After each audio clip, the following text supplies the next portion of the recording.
Google AdSense. Ternyata Google AdSense, kalau kita sudah lakukan research dan analisa, kita bisa kuasai ratusan kata kunci di Google hanya dalam waktu hitungan menit. Alhasil saat ini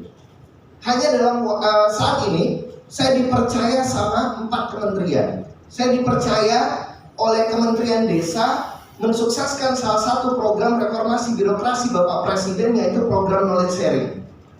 Saya dipercaya oleh Kemenkumham untuk melatih eselon 1, 2, 3, dan 4 untuk leadership dan kepemimpinan. Saya juga dipercaya oleh Kemenhub untuk melatih duta keselamatan se-Indonesia. Saya dipercaya juga oleh BNN untuk melatih seluruh pimpinan BNN se-Indonesia. Dan alhamdulillah kemarin saya juga dipercaya sebagai trainer nasionalnya BNI. Ini bayarannya mahal, tenang panitia, santai. Saya dipercaya juga kemarin selain trainer nasionalnya BNI, saya juga dipercaya oleh Pegadaian untuk memegang Jabodetabek, Riau, Kepri, Sumbar. Dan kemarin saya juga dipercaya, banyak lah kalau mau saya cerita ya. Intinya, kita kalau ingin maju di bagian digitalisasi, pertama yang harus kita pegang desain. Saya berharap kalau Anda nggak catat, minimal ingat di kepala ya. Desain itu penting. Kenapa? Orang menyukai sesuatu yang terlihat di covernya dulu, betul? Betul ya? Benar ya? Orang lebih suka lihat covernya dulu, desainnya dulu. Setelah itu baru kita bikin kontennya. Setelah konten baru kita berpikir bagaimana cara pemasarannya. Setelah itu baru kita berbicara tentang kualitas. Kenapa kualitas? Repeat order. Saya paling lucu ini Bu. Waktu saya di Kementerian Desa di Hotel Salak Bogor, waktu itu pesertanya telat. Saya belum masuk itu. Tapi saya tahu benar dirjen yang ngomong seperti ini. Pak Suprayogi sekarang di Bappenas. Tapi beliau waktu itu jadi dirjennya PDTU Kementerian Desa. Pak Suprayogi ngomong begini, dirjennya, kalian jangan main-mainin, ini waktunya Dr. Rizali Putra. Ini motivator mah. Wih asik, saya bilang pasti. Beliau ini motivator Indonesia terbaik. Saya kaget. Versi Google, kata beneran loh Bu. Pas lagi coffee break, saya samperin sekretarisnya, Ibu Aisyah Gamawati. Beliau sekarang yang jadi dirjennya sekarang. Tapi waktu itu masih sekretaris. Saya datangin waktu itu Bu Aisyah. Bu, kemarin ngundang saya, tahunya dari mana? Saya searching di Google Pak. Itu benar loh. Zaman sekarang orang lebih percaya lihat online daripada yang offline. Benar? Betul. Beneran loh ini. Saya bagi ilmu yang real. Saya pengen Anda melihat sesuatu yang sudah dipraktekkan. Saya nggak pengen materi. Ini materi udah saya siapin juga nanti aja lah benar. Gak apa-apa ya. Saya cerita ilmu fakta lapangan apa yang terjadi. Setelah itu barulah saya dipercaya oleh Kompas TV. Akhirnya saya pegang program selama 1 tahun lebih. Terus habis itu TV lokal juga RTV itu baru menyusul setelah itu. Bagaimanapun juga caranya, kalau kita ingin maju, kita harus memegang yang namanya digital marketing.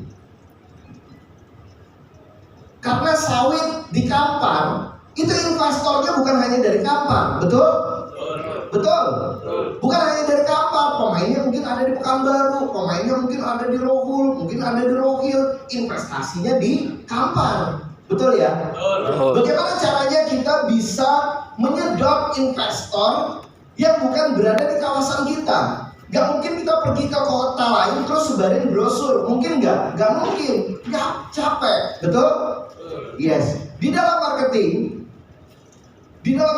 itu terbagi 2, marketing kejar bola, marketing tunggu bola. Nanti silakan pelajari lebih detailnya di rumah. Marketing kejar bola adalah Facebook Ads dan Instagram Ads. Pernah ketika Anda scroll FB, itu Anda tidak mencari tentang iklan itu, tapi lewat. Benar? Ketika Anda lihat story teman Anda, tiba-tiba lewat di iklan tuh, tanpa Anda mencarinya. Betul? Itu yang dinamakan dengan marketing kejar bola. Marketing tunggu bola itu bisa saya katakan adalah Google AdSense. Contoh, misalnya Anda searching tentang apa ya? Saya sekarang udah nggak pakai iklan lagi Bu, udah nggak pasang iklan lagi. Khawatir kelabakan. Dulu awal saya memang gila-gilaan, jor-joran saya memang iklan. Pokoknya saya hajar, pokoknya iklan. Alhamdulillah kemarin waktu masa COVID tanpa iklan loh ini Bu ya. Karena udah brandingnya udah dapat. Kalau brandingnya udah dapat udah enak. Tinggal kita maintain kreativitas dan inovasi kita untuk produk. Nah, kemarin saya pikir masa COVID itu mati segalanya. Oh iya, masa COVID kan kita nggak bisa ngumpulin orang seperti ini. Ternyata online mengalahkan segalanya. Alhamdulillah pada saat itu saya tembus sekali Zoom meeting untuk training motivasi. Itu tembus untuk 6 negara sekaligus. Dubai, Abu Dhabi, New Zealand, Singapura, Malaysia, Indonesia. 6 negara sekaligus. Ketika kita paham tentang online, segala sesuatu akan menjadi mudah. Mungkin kemarin banyak yang bersungut-sungut, wah online ini nggak enak lah, nggak ada touchingnya, nggak ketemu orangnya, nggak lihat wajahnya. Saya paham, tetapi kita harus mampu beradaptasi dengan lingkungan sekitar. Betul? Orang yang maju adalah orang yang adaptif, adalah orang yang memberi respon terhadap situasi dengan cepat, gitu loh. Kalau kita nggak responsif, tentunya kita nggak akan maju. Baiklah. Mungkin saya akan fokus saya hari ini sebetulnya bukan marketing, bukan digital, tetapi lebih kepada SDM. Iya, ini nanti malah panitianya komplain habis ini. Apa ini diundang untuk SDM malah cuap-cuap tentang online? Karena saya semangat melihat ini Bu. Ini pengembangan digitalisasi koperasi. Karena saya sudah coba di Kerawang di Jawa Barat itu beneran bagus. Dan pendapatannya meningkat sangat pesat. Di Kerawang, Jawa Barat. Itu udah saya coba di Koperasi Mekarsari sama Dwi Tunggal kalau ada teman-teman yang tahu. Itu di Kerawang. Saya udah coba dan perkembangannya sangat pesat sekali. Ya, dan waktu itu saya berikan trainingnya 2 hari. Sampai waktu itu artis-artisnya disuruh pulang karena mereka ulang tahun kan undang artis juga. Artis-artis disuruh pulang, saya sendiri yang nggak artis yang nggak disuruh pulang. Bukan artis Pak, saya motivator lebih tepatnya. Ya, jadi hari ini saya datang kepada Anda untuk memberikan sedikit wejangan motivasi agar kita lebih bersemangat lagi di dalam mengelola koperasi, agar kita lebih semangat lagi di dalam meningkatkan kinerja. Mau mendapatkan motivasi? Mau? Iya. Saya tuh suka kalau lihat peserta motivasi itu semangat. Saya mau nanya, orang yang sukses, Bu, orang yang sukses itu orang yang semangat apa yang loyo? Yang semangat apa yang loyo? Yang semangat. Ini kadang-kadang semangat apa yang loyo? Saya paling males kalau lihat orang itu lemes gitu. Harus semangat kita Pak, karena hidup hanya satu kali. Hiduplah dengan cara yang paling berarti, ya. Oke, saya pengen kita menonton video ini terlebih dahulu, boleh? Ya, kita nonton video ya. Ini adalah sebuah lomba lari yang diikuti seorang atlet yang bernama Derek Redmond. Derek Redmond mengikuti lomba lari sejauh 400 meter. Semua dari kita sedang masuk kepada tahap perlombaan dalam kehidupan kita. Derek Redmond beberapa ratus meter sebelum mencapai garis finish, Derek Redmond merasakan sakit yang sangat luar biasa.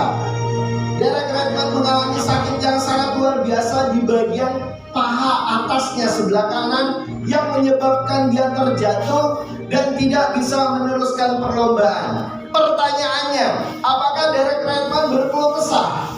Apakah Derek Redmond berhenti untuk berusaha? Tidak. Derek Redmond mengatakan kepada dirinya, saya harus meneruskan perlombaan yang saya mulai. Saya harus menuntaskan perlombaan yang sudah saya mulai. Derek Redmond bertanggung jawab terhadap perlombaan yang dia sudah mulai dalam hidupnya. Rekan-rekan, kehidupan merupakan sebuah perlombaan yang harus kita selesaikan. Ini masanya kita untuk bangkit. Sebentar lagi akan endemik. Tidak ada alasan lagi bagi kita untuk berkeluh kesah. Tidak ada alasan lagi bagi kita untuk tidak bersemangat. Tidak ada alasan lagi bagi kita untuk tidak termotivasi. Sebentar lagi insya Allah, mudah-mudahan kita doakan akan endemik, berakhirnya pandemi. Ini masa kita untuk bangkit. Derek mengalami kesakitan yang sangat luar biasa, dia tanamkan di dalam mindset dia. Tidak, saya sudah mulai perlombaan, saya harus bangkit, saya harus maju, saya harus menyelesaikan perlombaan ini dengan baik. Dia katakan kepada dirinya, saya harus sampai garis finish. Saya pasti bisa menyelesaikan setiap perlombaan yang saya mulai. Derek Redmond menanamkan mindset itu dalam pikirannya. Dia tanamkan keyakinan di dalam dirinya bahwa setiap perlombaan yang dia ikuti harus dia selesaikan. Derek Redmond pada saat itu mencerminkan bahwa dia fokus terhadap tujuannya. Dia fokus terhadap hasil yang akan dia capai. Dia tidak berkeluh kesah dan dia menganggap masalah bukan sebagai batu sandungan tetapi sebagai batu lompatan. Derek Redmond waktu itu mampu membuktikan bahwa dia memiliki mental juara, mental pemenang. Derek Redmond membuktikan kepada seluruh orang yang menyaksikan bahwa dia mampu meneruskan perlombaan dan menyelesaikan perlombaan. Rekan-rekan ingat, ketika kita termotivasi untuk bekerja, bermanfaat bagi orang banyak. Percaya kata saya, Derek Redmond mungkin ditonton oleh puluhan ribu penonton dan bersorak tangan. Percaya kata saya, keluarga Anda juga sedang menonton usaha dan motivasi Anda untuk meningkatkan taraf kehidupan. Derek Redmond waktu itu mampu membuktikan kepada keluarganya, kepada masyarakat, bahwa dia mampu memberikan yang terbaik di dalam setiap perlombaan yang dia ikuti. Sadar atau tidak sadar, kehidupan kita ini bagaikan sebuah perlombaan. Itu Derek Redmond. Pertanyaannya, bagaimana dengan kita hari ini? Apakah kita mampu membuktikan bahwa kita mampu menjadi yang terbaik? Apakah kita sudah membuktikan bahwa kita memberikan yang terbaik dalam hidup kita? Kita melakukan yang terbaik, memberikan totalitas di dalam setiap usaha. Derek Redmond sudah membuktikannya bahwa segala sesuatu itu pasti bisa. Tidak ada yang tidak bisa, yang ada hanyalah tidak mau. Tidak mau merendahkan hati, tidak mau belajar, tidak mau cari tahu, tidak mau belajar hal baru. Dan percaya kata saya, tidak ada satu tetes keringat pun yang tidak dibayar lunas oleh Allah Subhanahu wa taala. Betul? Setuju? Setuju. Tidak ada satu tetes keringat kita pun yang tidak akan dibayar lunas oleh Allah. Libatkan Allah Subhanahu wa taala dalam setiap kegiatan kita. Libatkan Tuhan Yang Maha Esa di dalam setiap kegiatan kita. Insya Allah keberkahan akan kita dapatkan. Tidak ada kesia-siaan di dalam usaha, tidak ada. Tidak ada yang sia-sia di dalam usaha, tidak ada. Kesia-siaan itu hadir dari apa? Sifat karakter pemalas, karakter yang suka ngeluh, karakter yang gak mau bangun pagi, karakter yang menyia-nyiakan kesempatan. Percaya kata saya, ketika kita bersungut-sungut, ketika kita mengeluh terhadap kehidupan, percaya kata saya, banyak orang di luar sana yang makan aja gak bisa. Betul? Banyak orang di luar sana yang mimpi ingin duduk seperti Anda, seperti ini, enak-enakan di hotel. Betul? Ketika kita berkeluh kesah dan menganggap enteng rezeki yang Allah berikan, lihatlah ke bawah. Masih banyak orang yang sulit hidupnya. Masih banyak orang yang untuk bertahan hidup saja hari ini, dia pun udah gak tahu lagi mau apa yang harus dia lakukan. Banyak orang yang putus asa di luar sana karena memang gak ada jalannya untuk cari rezeki, Pak, Bu. Ini Allah kasih untuk kita hari ini, untuk kasih rezeki. Allah berikan kita kesempatan, Allah berikan wadahnya, Allah berikan tempatnya. Pertanyaannya, kenapa kita masih mengeluh? Kenapa kita masih berkeluh kesah? Kenapa kita masih ributin tentang uang terus? Kenapa enggak kita ganti keributan itu dengan usaha? Dengan berusaha, dengan berinovasi. Saya tadi cerita bahwa ketika saya ngantar proposal, direndahin, Pak, Bu. Saya ngeluh enggak? Marah enggak? Tersinggung enggak? Enggak. Saya belajar tentang digitalisasi. Saya cari tahu tentang marketing. Bagaimana caranya usaha saya agar jalan. Ini saya cerita sedikit boleh ya, cerita kehidupan sedikit. Ketika saya merantau pertama kali ke Kuala Lumpur, bapak saya waktu itu asisten 2 gubernur. Saya merantau ke Kuala Lumpur, itu bawa uang tabungan 3 bulan Pak. Uang tabungan 3 bulan waktu itu saya bawa. Saya bawa uang tabungan 3 bulan untuk bertahan hidup di KL, untuk mau belajar bahasa Inggris niatnya di awal. Uang tabungan 3 bulan, saya pikir cukup tuh. Uang 3 bulan beneran buat 3 bulan. Mau tahu ternyata hanya cukup 1 bulan. Mau nggak mau saya harus putar otak untuk mencari kerja. Saya bekerja sebagai tukang sapu hotel orang Arab di Bukit Bintang. Kalau jalan-jalan ke Bukit Bintang ada McDonald dekat loten, belakangnya ada hotel orang Arab, situ tempat saya bekerja. Pertanyaannya, waktu itu saya ngeluh nggak? Enggak. Saya sadar diri. Anak pejabat, bodoh amat. Saya tentang saya pribadi, betul? Ibu bapaknya ketawa, loh beneran loh Pak. Tapi habis ini saya jangan disuruh nyapu ya Pak ya. Ini gara-gara saya cerita saya tukang sapu, pas pulang Pak sini dulu Pak, ini belum bersih. Jangan Pak, sekarang jadi motivator Pak. Boleh. Nyapu. Boleh lah. Ya kan nggak apa-apa, ini cerita pengalaman. Maksud saya biar kita belajar bersyukur, karena saya bukan bagian digitalisasi, saya bagian untuk pembinaan SDM, untuk motivasi ya Bu ya.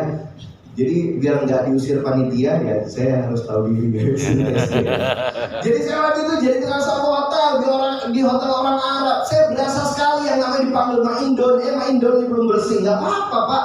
Kita bersyukur, itu proses hidup, betul? Proses hidup harus kita lewati. Ketika kita menikmati proses, layak kita menikmati hasil. Betul? Setuju? 27? 37? Setuju ya? Orang yang menikmati proses, dia juga berhak untuk menikmati hasil. Saya waktu itu menikmati sekali menjadi tukang sapu, benar. Dan saya pastikan ketika Allah berikan saya rezeki menjadi tukang sapu, tugas saya adalah halaman depan. Saya pastikan halaman depan itu mengkilat. Tapi deg-degan juga Pak, karena itu kalau bisa dikatakan itu sedikit melanggar aturan, tapi kan tetap halal cari uangnya. Karena saya waktu itu student visa. Kalau student visa itu sebetulnya full time student. Itu nggak ada part-time student, part-time working, itu nggak ada. Jadi waktu itu memang sedikit melanggar aturan, tapi mau nggak mau saya harus bertahan hidup. Didikan orang tua saya keras, anaknya juga keras Pak. Saya waktu itu jadi tukang sapu itu hanya beberapa bulan. Setelah itu saya mendapatkan pekerjaan yang lebih baik, yaitu di Lemongrass, di rumah makan Lemongrass. Kalau ada yang pergi ke Sunway, itu ada Lemongrass di sana. Tapi saya bekerja di sana ketika waktu masih di Sungai Wang. Saya bekerja di Lemongrass, itu saya belajar hidup lagi, beda lagi. Kalau waktu jadi tukang sapu, saya belajar bagaimana tanggung jawab, ini halaman nggak boleh ada daun. Karena saya waktu itu masih belajar bahasa Inggris di British Council, dan itu SPP-nya lumayan. Surat biayanya itu lumayan juga. Dan saya harus bertahan hidup. Saya waktu itu kerja di Lemongrass, saya nikmatin. Saya belajar bagaimana caranya menghormati orang lain. Ketika kita ingin koperasi kita maju, kita harus tahu yang namanya service excellent, betul? Kita harus tahu bagaimana caranya menghargai klien, kita harus tahu bagaimana caranya menarik investor, kita harus belajar public speaking, dan kita harus menguasai yang namanya product knowledge, itu harus di luar kepala. Luar kepala maksudnya bukan benar-benar di luar kepala benar-benar gak ingat ya, maksudnya di luar kepala itu hafal maksudnya. Aku salah paham. Karena saya ingat sekali waktu datang ke Lemongrass, itu manajernya langsung bilang, dia kasih menu, this is the menu, you have to memorize everything in 30 minutes. Saya harus ingat semuanya dalam 30 menit. Dia kasih menu segini, terus saya harus ingat dalam 30 menit. Itulah manusia paling suka yang namanya jurus kepepet, keserempet sama mikrolet, betul? Iya, manusia itu paling suka kepepet Pak. Kalau udah kepepet, udah itu langsung inovasinya langsung jalan. Jadi disuruh hafal ingredients-nya, maksudnya ingredients itu kayak racikannya apa-apa aja di dalam, itu terdiri dari apa-apa aja harus hafal tuh saya itu dalam 30 menit. Habis itu saya langsung bekerja.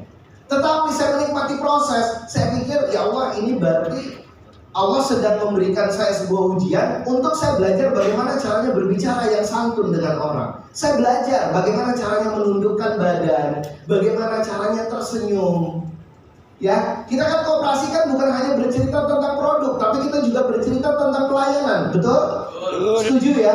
Saya waktu itu belajar merendahkan badan, belajar tersenyum, belajar menjelaskan, belajar hafal tentang produk-produk yang ada. Saya belajar bagaimana caranya menjelaskan satu persatu agar orang paham.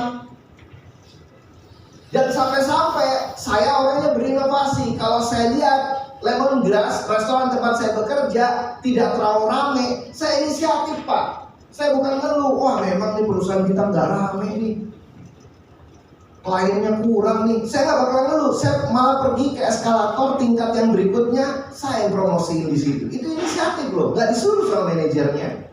Kita kalau ingin maju sebagai karyawan, sebagai pekerja, sebagai pimpinan bahkan sekalipun, kita harus berani keluar dari zona aman. Saya waktu itu berpikir, wah nggak rame, nggak seru. Saya paling nggak suka kalau melihat nggak rame.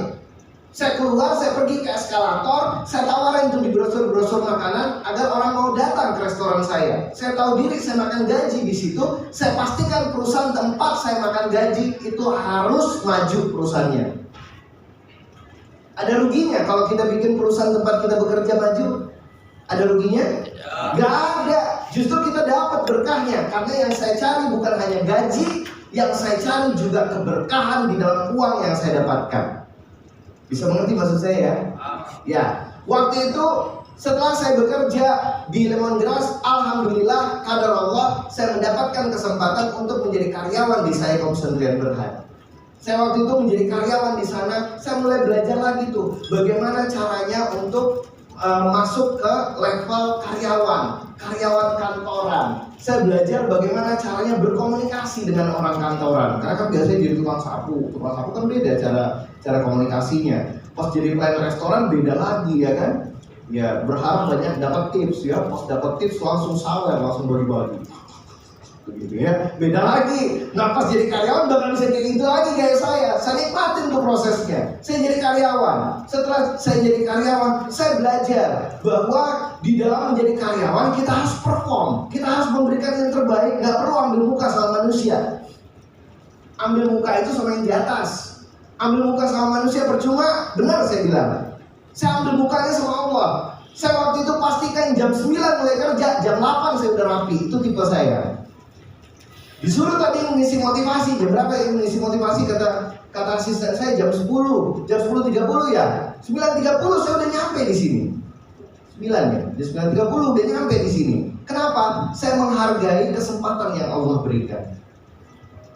Saya naik level ke level manajerial. Sebelum itu saya juga pernah di bagian sales. Saya orang paling suka jualan. Karena emang dari kecil suka jualan. Kelas 4 SD udah sewa-sewain kopi. Saya memang suka jualan. Jadi pas saya jadi karyawan itu saya memang juga terlibat di bagian sales. Saya cukup naik waktu itu. Cukup naiknya itu karena memang penjualan saya. Karena gaji saya waktu itu ngalahin asisten manajer. Karena bonus, lebih kepada bonus dan overtime. Overtime itu kan seperti kayak waktu lebih. Mahasiswa kan kalau ditawarin overtime kan suka Pak. Mahasiswa, oh ini kebetulan nih ada kerja lebih nih, per jamnya dibayar sekian ringgit, oh suka sekali. Apalagi waktu itu ada perusahaan outsourcing dibayar $, oh paling suka saya tuh, saya ambil begadang nggak tidur deh, dapat banyak duit. Karena saya mikir sekolah mahal di sana Pak, jadi saya mau nggak mau ya harus kerjanya ekstra. Nah setelah itu saya masuk ke level trainer di Singapura Telekomunikasi. Nah itu udah beda lagi bawaannya. Jadi kalau kita menikmati setiap fase kehidupan, percaya kata saya, di sana kita akan belajar banyak hal. Kita akan belajar banyak hal baru. Yang penting nikmatin aja. Saya nggak pernah juga nyangka setelah naik level trainer, saya masuk ke level direksi. Saya menjadi direksi dan akhirnya dipercaya menjadi direksi untuk 3 area negara untuk perusahaan Algatek untuk Singapura, Malaysia, dan Indonesia. Dan alhamdulillah tahun 2010 dipercaya sebagai tenaga ahlinya Perdana Menteri Tan Sri Najib pada saat itu. Kasih lihat tepuk tangan sedikit. Biasanya ada sebutan enggak ada tepuk tangan. Tepuk tangan itu sehat loh. Percaya apa enggak?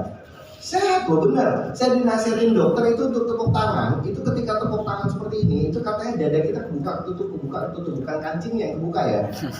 Maksudnya ini paru-paru kita itu rongganya itu kebuka ketutup. Ya nanti Pak, nanti. Itu sehat loh katanya rongga dada kita ini ikut terbuka ketutup, katanya sehat. Makanya pagi-pagi itu orang kan banyak senam yang seperti ini ya. Ya, kurang lebih seperti itu. Jadi intinya apa yang saya jelaskan hari ini adalah bagaimana caranya kita menikmati proses hidup. Kalau kita menikmati proses hidup, insya Allah keberkahan, rezeki pasti akan Allah tambahkan. Pasti. Siapa yang pernah nyangka tukang sapu jadi direksi untuk 3 area negara? Ada rekomendasi? Nggak ada. Ada datang ke keluarga terus minta tolong kenalin? Ada nggak? Nggak ada. Saya waktu itu yang saya tahu hanya saya berusaha, yang saya tahu Allah tidak akan pernah menyia-nyiakan usaha dari setiap umatnya. Percaya akan itu, pegang aja itu, usaha sungguh-sungguh. Pastikan kita ambil mukanya sama Allah. Kan nggak apa-apa ambil muka sama Allah, benar nggak? Nggak apa-apa ambil muka sama Allah, sama manusia salah. Karena kenapa? Pasti rugi. Manusia pasti cepat berubah, betul? Ya. Saya pegang janjinya Allah. Saya tahu dan saya yakin pasti Allah memberikan segala sesuatunya indah bagi saya pada masanya, pada waktunya, pasti. Dan alhamdulillah kadar Allah, ketika saya melihat flashback, ketika saya menjadi tukang sapu, dia cukup ngerinyuh juga. Cuman saya sadar, kalau saya nggak lalui fase itu, saya nggak mungkin punya karakter seperti ketika saya menjadi direksi. Saya nggak mungkin memiliki karakter ketika saya menjadi seorang trainer. Saya nggak mungkin memiliki karakter sebagai seorang manajer. Karakter itu terpoles dari proses kehidupan. Real, itu beneran. Karakter terpoles dari proses kehidupan yang kita jalani. Sekarang saya kembali ke tanah air. Nggak ada yang setuju saya kembali ke tanah air. Semua teman-teman saya bilang saya gila. Lu gila, Nes, pengen kembali ke tanah air. Lu siapa? Nggak ada lagi yang kenal sama lu di sana. Kebetulan anak Jakarta yang ngomong sama saya waktu itu. Saya bilang saya pengen bangun kampung halaman saya. Nggak mesti di politik. Benar ya? Iya. Yang mau di politik nggak di politik, yang penting tetap aktif. Bagaimana caranya kita untuk berguna bagi sesama. Saya ingat sekali pesan almarhumah ibu saya. Ini pesan almarhumah ibu saya sampaikan kepada Anda hari ini. Ibunda saya pernah berkata, "Res, sukses yang sebenarnya itu bukan dinilai dari harta maupun jabatan. Sukses yang sebenarnya itu dinilai dari kebermanfaatan kita bagi sesama. Ketika kita bermanfaat bagi sesama, di sanalah kesuksesan yang sebenarnya. Banyak orang punya jabatan, banyak orang punya duit, tapi nggak ada manfaatnya bagi orang lain. Benar ya? Banyak orang punya duit, tapi dirinya sendiri yang dia mewahin. Ketika orang datang, dia nggak bisa buat apa-apa. Tapi ketika kita bermanfaat bagi sesama, ada kebermanfaatan kita bagi orang lain. Ada kebermanfaatan kita bagi keluarga. Ada kebermanfaatan kita bagi sesama. Ada kebermanfaatan kita bagi lingkungan. Ketika kita bekerja di koperasi, pastikan kita memiliki kekompakan. Pastikan kita memiliki komunikasi yang baik, interpersonal, gerak tubuh yang menarik. Layakkan diri kita untuk menjadi pekerja yang tangguh. Siap untuk memberikan yang terbaik, siap? Siap. Siap untuk menjadi yang terbaik, siap? Siap. Saya pengen coba yel-yelnya lagi nih, nggak percaya saya pas dibilang siap itu. Iya, masih ada yang nyangkut, pikirannya masih nyangkut ke lontong sayur dari pagi. Saya pengen coba yel-yelnya lagi, boleh? Boleh. Oke, apa kabar semuanya?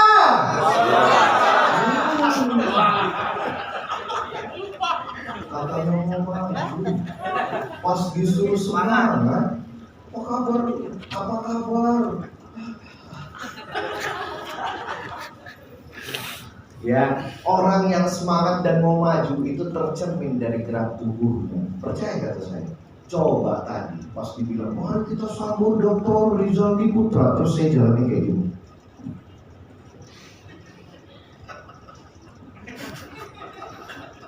Selamat pagi. Ada semuanya termotivasi dengan kira-kira termotivasi nggak? Ya enggak. Kenapa? Nggak ada energinya, nggak ada semangatnya. Kita itu hidup harus semangat. Orang yang semangatnya belum tentu sukses. Gimana orang yang loyo dan lemes? Makanya kadang-kadang kalau pagi-pagi itu ada dua perbedaan, Pak. Ada orang pagi-pagi cipika-cipiki dulu sama istrinya, sama anaknya, terus habis itu dia naik motor, dia keluar terus dengan senyum. Disapa tetangganya, Assalamualaikum Pak Udin, mau kemana Pak? Mau koperasi dulu, mau kerja. Senyum pergi di koperasi, senyum. Tapi bukan senyum sendiri kan? Nah, Bapak ini bukan senyum sendiri itu kan? Lepas itu ada dua perbedaan. Keluar rumah dalam rambut kusut, marah-marah, sampai dekat lampu merah, kawan nak tegur dia sebelah, saya mengingatkan, itu standarnya itu masih terbuka. Baru mengingat dokter apa boleh lihat? Betul?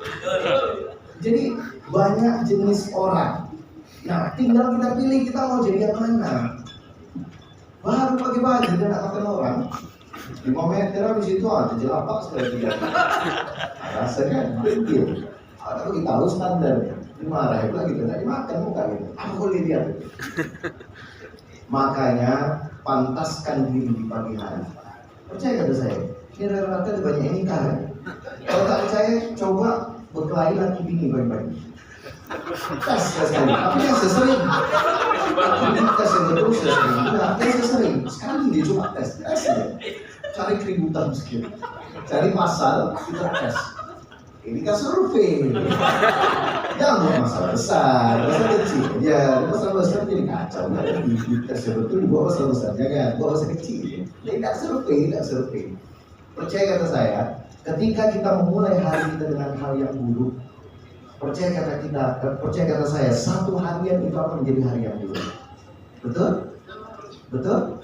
Dia nganggur pengalaman. Tapi tak payah disuruh coba, dia coba. Malah berabe nanti kalau udah pasti nomor keduanya. Pagi-pagi itu pas terbangun lihat wajah istri, masya Allah cantiknya gitu. Terserah kan dia nak cantik atau cantik ini sendiri tak ada lagi bunyi. Jangan membesar apa betul Pak Ibu, coba kita cek. Yang jujur dulu, selesai training dulu. Jujur, tak bini aku nanti. Iya, kita cantik apalagi kalau ada yang begitu. Iya, pagi-pagi itu pas lihat wajah pasangan tuh bersyukur alhamdulillah, masya Allah ya Allah cantik dari baiknya dia itu kan doa tuh. Jangan pas banget astagfirullahaladzim. Pas banget iya. Allah takutnya dalam astagfirullah diteracak ya. Coba jangan baca itu. Pas bangun pagi-pagi itu belai wajah pasangan masing-masing. Ya Allah masya Allah cantik ini aku baik. Tutur katanya halus, santun budi pekertinya, dekat sama Allah. Kalau boleh kita ulang-ulang kata-kata macam itu. Tahu-tahu nih sapu, ini pel. Itu doa apa? Betul kata saya. Makanya saya waktu itu pernah ada sebuah training ada sebuah training ini sebuah penelitian. Ini betulan sebuah penelitian dari Profesor Maren Diamond. Waktu itu kenapa dihasilkan research ini? Waktu itu sekumpulan mentor di bagian manajemen. Waktu itu kita sepakat bahwa sebenarnya psikologinya manusia itu memang tercermin dari gerak tubuhnya, terutama gerak tubuh di pagi hari. Bagian Profesor Maren ini nama terbuka, bagian otak terbuka. Jadi berdasarkan gerak tubuhnya manusia. Jadi manusia itu tercermin dari gerak tubuhnya. Mohon maaf. Dari posisi duduknya saja kita sudah tahu karakternya. Dan ini serius loh, karena saya bekerja di bagian rekrutmen di Saikom Sendirian Berhad itu cukup lama. Saya ketika bekerja di bagian rekrutmen itu saya memang ketemu dengan banyak orang baru setiap hari. Ketemu dengan banyak orang baru setiap harinya. Jadi memang psikologinya manusia itu memang sangat ditentukan dari gerak tubuh. Ya, mohon maaf. Ini ketika orang masuk ke pintu saja, itu kita sudah tahu loh karakternya. Cara dia masuk ke pintu, mau masuk ke ruangan saya, ketika saya di bagian HRD, di bagian rekrutmen, cara dia masuk saja itu udah bisa ketebak karakternya. Ini contoh kecil lah, yang baru dekat-dekat ini. Saya baru memberikan motivasi untuk Honda, untuk perusahaan Honda.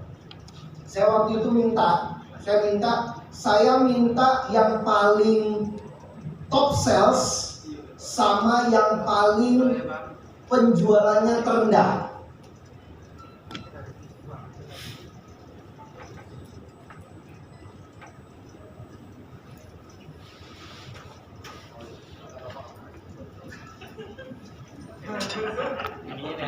Nah, saya menghormati Bapak. Jadi sampai Bapak selesai baru saya bicara. Kasih tepuk tangan dulu buat Bapak.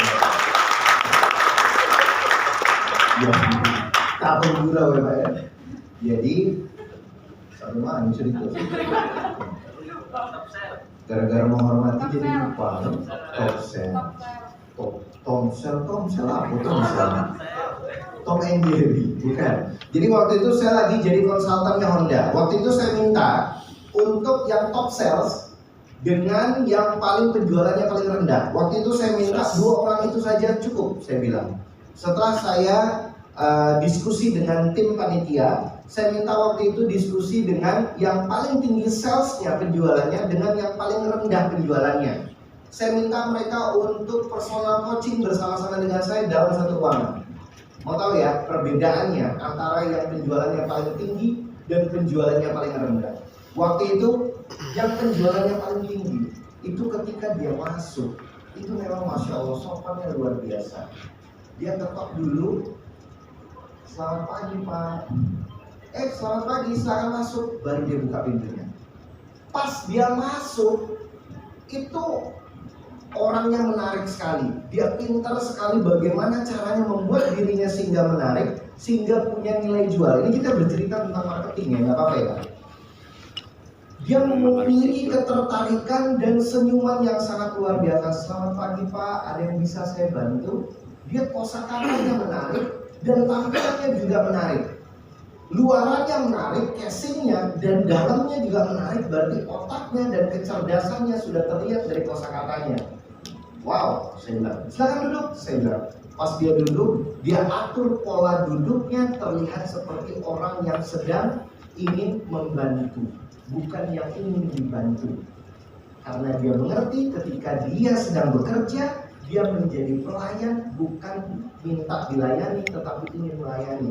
Bisa mengerti maksud saya? Dia pas duduk, dia bertanya, selamat pagi Pak, ada yang bisa saya bantu Pak? Apa kira-kira yang bisa saya bantu? Saya bertanya kepada dia, apa strateginya dia sehingga penjualannya luar biasa?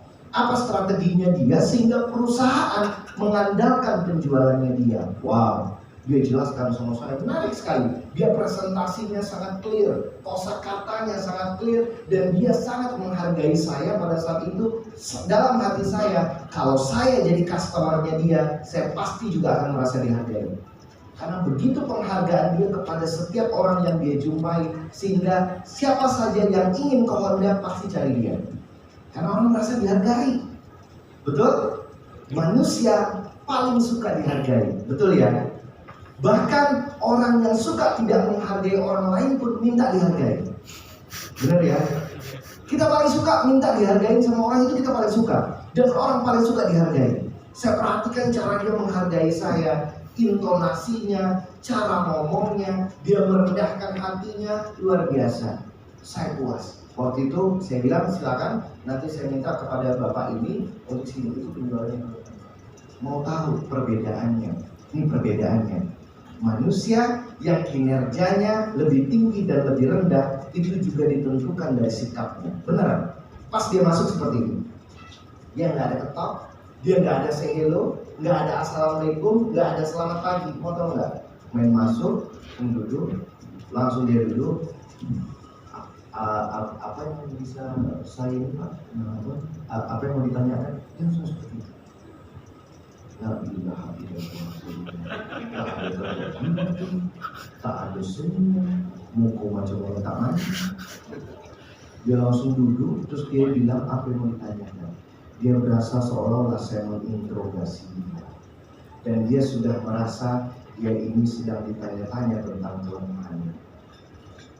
Tadi ketika orang yang kinerjanya bagus, dia saya perhatikan pintar membuat bagaimana caranya perusahaannya untuk laku, dan dia pintar mencari-cari alasan untuk menjadi sukses. Perbedaan antara orang yang sukses dengan orang yang tidak sukses, orang yang sukses adalah orang yang pintar mencari alasan untuk sukses, orang yang tidak sukses adalah orang yang pintar mencari alasan agar kegagalannya dibenarkan oleh banyak orang. Bisa mengerti maksud saya ya? Jadi ini memang dua perbedaan. Sikap sangatlah menentukan. Kerendahan hati sangatlah dibutuhkan. Lihat dia tadi, kinerjanya sangat luar biasa, pencapaiannya sangat luar biasa, kompensasi yang diberikan oleh perusahaan kepada dirinya sangat luar biasa, tapi dia masih mau merendahkan hatinya. Betul? Dia masih ketok pintu dulu, dia masih sopan santun, dia masih bertanya dulu izin ya, maksudnya untuk masuk dan segala, ada greetingnya, ada pelunuannya, enak saya menerimanya, dan saya persilakan baru dia buka pintu. Ketika belum saya suruh dia duduk, dia nggak duduk. Dia menghargai setiap orang walaupun kinerjanya di atas yang lain. Itu bisa menandakan bahwa orang maju adalah orang yang memiliki kerendahan hati dan menghargai setiap kesempatan yang Allah berikan. Saya belajar banyak hal. Jadi sebenarnya ketika saya jadi konsultan Pak Bu, bukan hanya mereka yang belajar dari saya jujur juga belajar dari orang. Benar nggak? Jadi ketika saya melihat ini orang menghargai, berarti kalau dia menghargai orang, dia akan menghargai yang di atas, betul? Hablum minallah, hablum minannas. Benar ya? Seimbang kan? Dia menghargai orang, dia akan menghargai juga yang di atas, ya, yang memberikan kesempatan kepada dia. Dia menghargai, dan pada saat itu saya perhatikan ketika dia menghargai orang lain, dia menghargai dirinya, Allah juga akan memberikan rewards kepada dia berupa upah daripada pencapaian yang dia hasilkan. Dan semakin tinggi kita, semakin rendah hati kita, percaya kata saya, keberkahan juga akan tercurahkan dalam hidup kita. Kasih tepuk tangan buat anda semuanya. Ini sebenarnya panjang cerita.